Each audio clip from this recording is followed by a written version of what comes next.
as the Orthodox in Israel are life-affirming and have 6, 8, 10 babies, and the non-religious in Israel have 0 or 1 or 2 babies, Israel is getting more and more religious.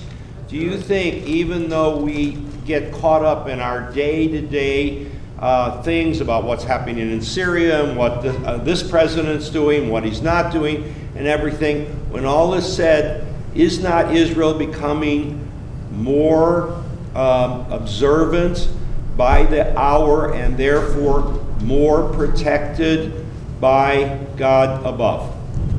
By God above, excuse me, Rabbi. Well, that, of course, is the hope, because the reason that God gave us the land in the first place was to take the Torah that He gave us on Mount Sinai and have a place to implement it inside a certain land where we would exclusively have that land to show the world the model of what God had intended for all of mankind, not the specific, necessarily the specific commandments of the Sabbath and everything, but the goals of how unmaterialistic people were supposed to live on this planet.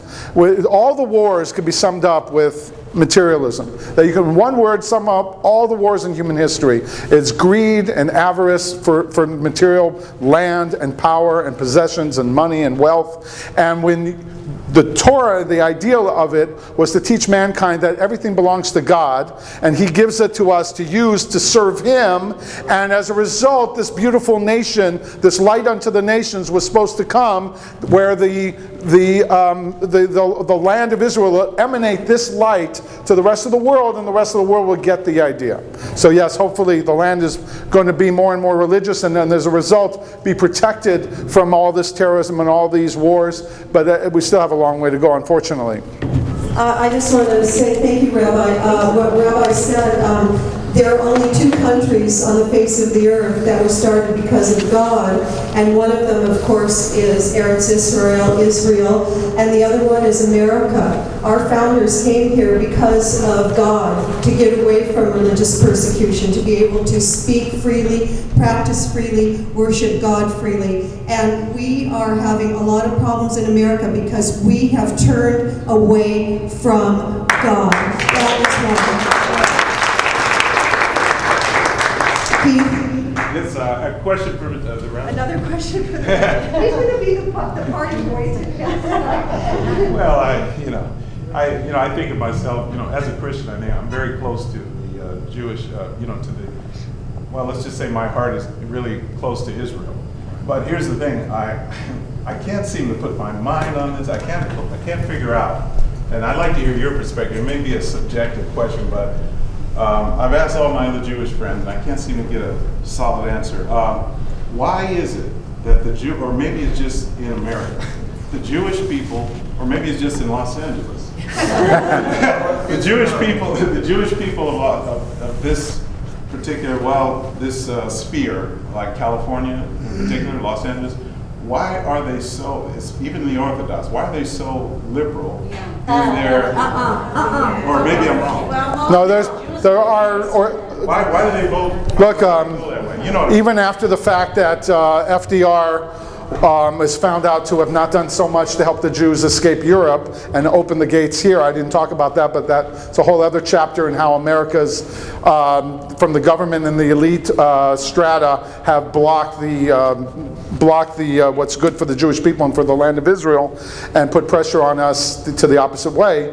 But like what you said, the people who came over here originally, all the waves of immigrants from Europe, they were of a liberal bent. Many of them were not religious anymore, and were socialists, had joined communist or socialist movements in Europe before they got to America, and they practically worshipped FDR. Obviously, the Republicans were looked upon back in the day as the evil ones who had nothing to do with the little people, anti-Semitic for sure, and were just for the bankers and for the industrialists. And as a result, FDR, with his New Deal and everything else, he he did do a lot of good for America to get it out of the Depression, even though World War II is exactly the result of getting us out of the Depression. But the bottom line is, the spiritual bent of the Jewish people for the last 150 years has been increasingly this humanism and this liberalism, and that's practically, to this point, you could say, has been their religion, not Judaism. And in the Orthodox world, less so, but even in the Orthodox world, they've had some lack of understanding, let's say, and more emphasis on materialism and other things from all the years and centuries of oppression, but which is a little bit understandable. But the point is, a lot of Jews, unfortunately, Orthodox, the whole spectrum, have had a problem with understanding a proper outlook vis-a-vis God and vis-a-vis what mankind is expected, what's expected of us. Thank you. I think also that the Jewish people in America have had it so good. As the rabbi said before, they're not building ovens, they're not killing us here, and we've had it so good that there's a history in Judaism, from my perspective, obviously not being a rabbi, but because of the fact that we've been persecuted, that the Jews have been persecuted forever, the idea is that we're for the underdog, and we want to protect and save and nurture who we view as the underdog. And in our country, unfortunately, or fortunately, to me it's unfortunate, that side, the leftist, the far left liberal side, portrays itself as for the little guy, as the rabbi just said, and so we want to protect them. We want, even though they're not really. Susan? Oh, when you finish, I want to answer that. Rabbi, another rabbi question. Rabbi, I'm sorry to upstage everybody. about